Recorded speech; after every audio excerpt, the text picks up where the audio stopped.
Hey guys, how you all doing today? Well, this is Robert's first day of work, his first full day of work, of me being here by myself all day, and it's kind of hard when you can't do much because you know your mind kind of runs away with you. But I thought, well, I don't have any beans fixed for this week, and some people might not know how to cook beans from scratch. So I thought I'm going to show them how to cook hillbilly beans from scratch. This is the way my granny and my mom used to cook their beans every single day. My granny cooked pinto beans just about every day of her life, I'd say, except maybe in the summertime when she had, a large garden and things to cook from her garden. But anyway, I went to the Amish here a while back and I bought me, they put beans in these pint or quart bags, and I've used somehow this one, somehow this one. So I thought I'd get these two out and use them together. I keep my beans in the freezer. If you want to get your beans and keep them from, 6 or 8 months, you're not going to use them soon, put them in the freezer, and that way they don't get old. Because now pinto beans does get old. If you keep them outside on the counter for very long at a time, they turn dark. And when you cook them, they're not good. So they can get old. If they're about 6 months old, you need to get you some new ones unless you've had them in the deep freeze, The first thing I'm going to show you, though, is the first thing I do. Now, I cook my beans in my crock pot. And I'll show you how to do that if you like thick soup. If you don't like thick soup, you don't have to worry about it. But if you like thick soup, you just wait till they're pretty well done. Take a potato masher and just mash up. Push some down on the end and just mash them up really good and cook them like that for about another half hour. And your soup will be plenty thick, okay? But the first thing I do is I put me a kettle of water on it. And you can see how it's probably 2/3 of the way full. And if you start them with hot water, it doesn't take near as long to cook your beans. And that's what I do. Now, the next thing we're going to do, I've got 2 bowls here. You want to look your beans. This is what my granny called looking your beans. Because even though these have been processed and packaged, they still have what my granny calls rocks or dirt in them. And she would always get her beans out like this. And she would look them. She would kind of spread them out over her hand like this. And if there was a bad bean, she'd take it out and lay it on the table. And if there were no rocks or anything like that in it, she'd just put them in her bowl. Okay? Now, let's see. See if I can find anything here.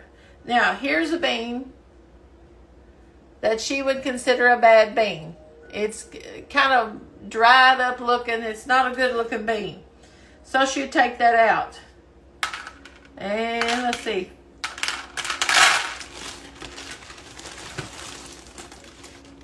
Sometimes you find pieces of dirt, little hard things that look like rocks. They're probably dirt clods a lot of times, and sometimes they're actual rocks. You don't want to put that in your beans because you bite down on that, you could break a tooth.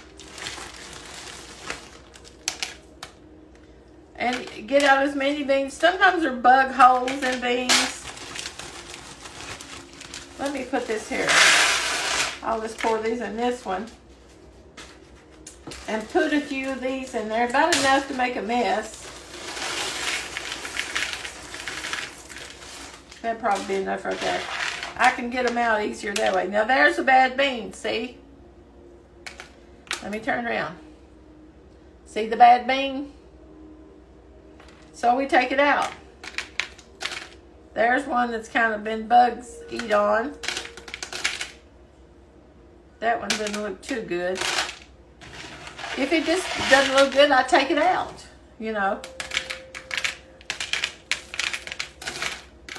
That one doesn't look too good.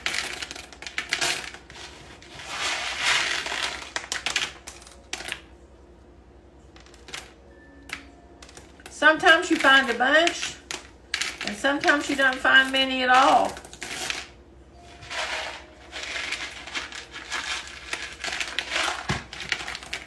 Let's see.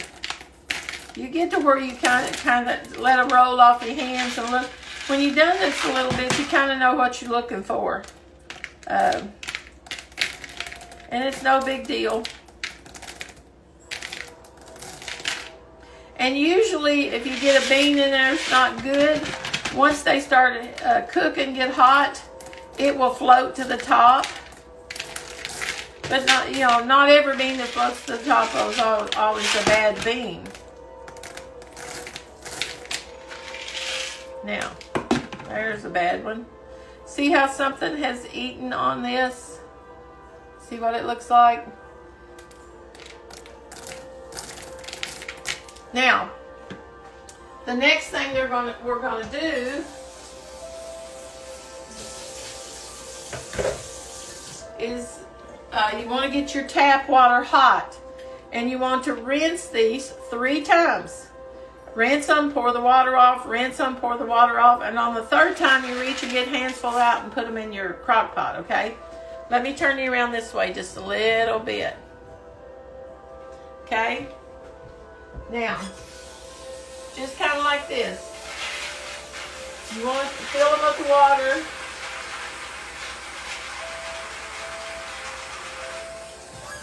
And you want to take your hand and swish it back and forth.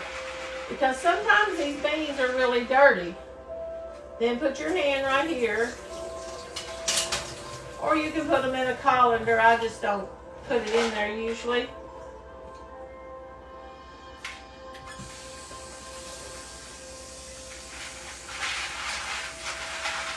Some people like to soak their beans, for 4 or 5 hours before they cook them. Some people even soak them the night before. I don't know. I just never do that. Seems like if I just use my crock pot, it works fine.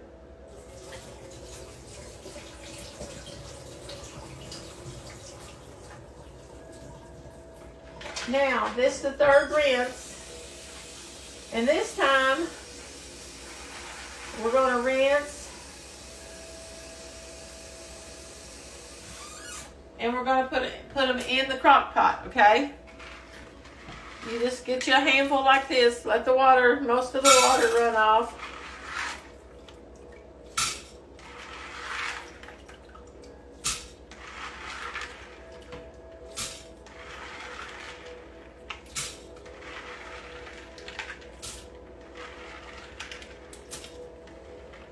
When it gets down near the bottom, they're little, you got to chase them around to get them just about. But your water's pretty well clean by then. Oops. Set that right there. Now, put these beans in the garbage. Let me get my water over here. I'll turn it up just a little bit. While that's finished and heating, I got to tell you all a funny story. My daughter one time, my oldest daughter, when she was about 4 or 5 years old, her and her sister were playing doctor in their bedroom. And they were playing and didn't tell me a thing about what they were playing with. I check on them and things like that, but unless you're in there at the right time, you don't see it. And so I never heard a thing that day. They played in there and had a big time. Then the next day, they were playing again. And my youngest daughter come in and said, "Mommy, Angie's nose is bleeding." And I said, "What do you mean her nose is bleeding?" She said, "Her nose is bleeding. She put a bean up her nose." And I went in there and I said, "When did you put this bean in your nose?" Because it was way up here. I mean, she had pushed it way up in her nose. And they were afraid the day before to tell me, afraid they'd get in trouble. So she had this bean stuck up her nose about right there, and it had swollen up. The moisture from her nose caused the bean to swell. Well, we tried everything. I was afraid to stick tweezers up her nose and afraid to do a lot of stuff. I tried to push it down, inching it down like that, and that didn't work. So finally I said, "Here, I'm going to hold this nose tight, and you blow as hard as you can blow with your other side of your nose." She did, and that bean come about halfway out, and there was blood all over that bean.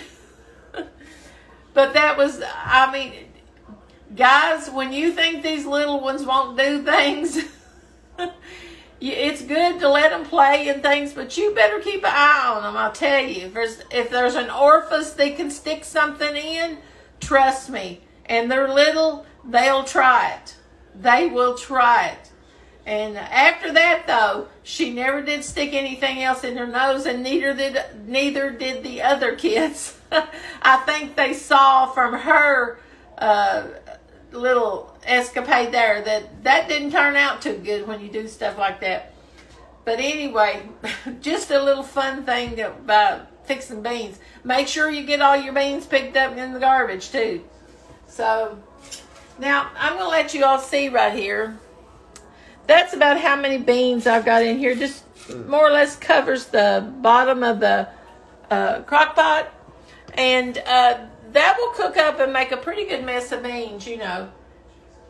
I'm usually the only one that eats them. Robert will eat them every once in a while, but he doesn't like beans like me. I was raised on pinto beans, cornbread, fried potatoes, you know, green onions. That's what I was raised on. My grandparents were poor. My mom and dad was poor. And when we lived with my granny, you know, you ate whatever granny fixed. She didn't come in and say, "What do you want for supper tonight, honey?" If you'd have done something like that back then, people thought you was crazy. You know, and that's a lot of what's wrong with us today is, you know, we cater too much to children. Kids need to learn to eat what's put before them. So many kids now have a very, very tight diet. They won't eat hardly anything that's good for them. All they know how to eat pizza, hamburgers, fast food junk. And that's such a sad thing. We act like we are so concerned with people's health. And this is some of the best stuff you can eat. A great source of protein. And you know what? It's plant-based, you all. All of this genetically modified food that they're wanting you to eat right now, do you know what that does to your body? Your body's not meant to have genetically modified food in it. And you may think that because it's not animals, that it's just really good for you. You need to do some research, guys. Do some research. We eat enough junk the way it is. We don't need to totally make our diet just totally, you know, plant-based. That's just crazy. I've never seen so much crazy stuff. Well, I'm going to turn crock pot on high.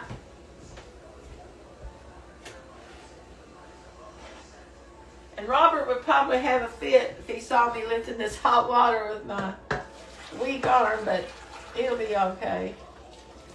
Now, that's not hardly enough water, but I'm going to go ahead and get them started. And I'm going to put some more water in my pan here and get it hot. But if you've never cooked pinto beans, now is the time if you want like a few strips of bacon to put in your beans, if you like meat in your beans, a ham hock, a beef roast or something like that you want to cook in them, like little pieces of beef. Me, I just like pinto beans. I put a little oil in mine, a little salt, and that's how I like mine. I don't like meat in them. I just don't. My mom always cooked meat in hers, and my granny did a lot. But that's just not something I like. I just like the taste of beans, you know, and I like things with it, like pickled beets or onions or sauerkraut and things like that. That's what I had growing up. Whatever my granny and my mom could can, that's what we had to eat. And a lot of that was pickled beets, bread and butter pickles, onions, sauerkraut. Granny makes something, people would call it relish now. She called it ketchup. It had cabbage, pickles, onions, pickle spices, sugar, vinegar, stuff like that in it. She called it ketchup. But, you know, people back then, they didn't have the term relish at that time. Or they didn't where my grandparents were. Granny just made up names for whatever she canned. But anyway, I'm going to let these beans cook for about at least 3 hours. I check them usually about 3 hours.